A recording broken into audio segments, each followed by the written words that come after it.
তারাশঙ্কর গোবিন্দ ধাম, তারামায়ের মন্দির, নতুন পুকুর। এই নতুন পুকুর বিশাল প্রজেক্টের কাজ চলছে, অনেক বড় প্রজেক্ট। এখানে রিজার্ভার তৈরি হচ্ছে।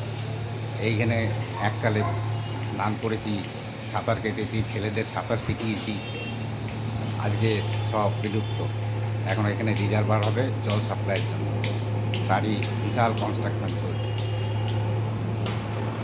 আর এখানে তারামায়ের মন্দির হয়েছে, এখানে শিব মন্দির। এইটাই প্রথম তৈরি হয়েছিল, তারপরে ওই মন্দিরটা তৈরি হয়েছে। প্রথম যখন আমি দেখে গেছিলাম তখন এইটাই তৈরি হয়েছিল, ওসব জায়গায় ফাঁকা ছিল। এখন এগুলো তৈরি হয়েছে। এইটি হচ্ছে শিবের আদি। এটি প্রথম এখানে স্থাপিত হয়েছিল, তখন নাদু পুজো করত, অনেক বছর আগের কথা।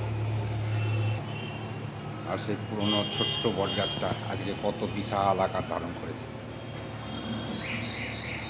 চারিদিকে বিশাল আকার ধারণ করেছে। তখন কত ছোট ছিল গাছটা।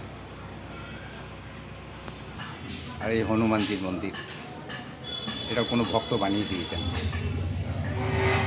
এখানে হনুমানজি বিরাজ করছেন, বেশ সুন্দর করেছে চারিদিকে,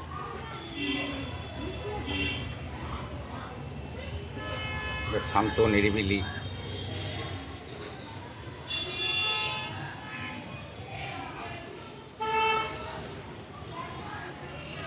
খুব সুন্দর জায়গা হয়েছে এখন সময় কাটানোর জন্য, নিরিবিলি সময় কাটানোর জন্য খুব সুন্দর জায়গা। বারাসাত নতুন পুকুর।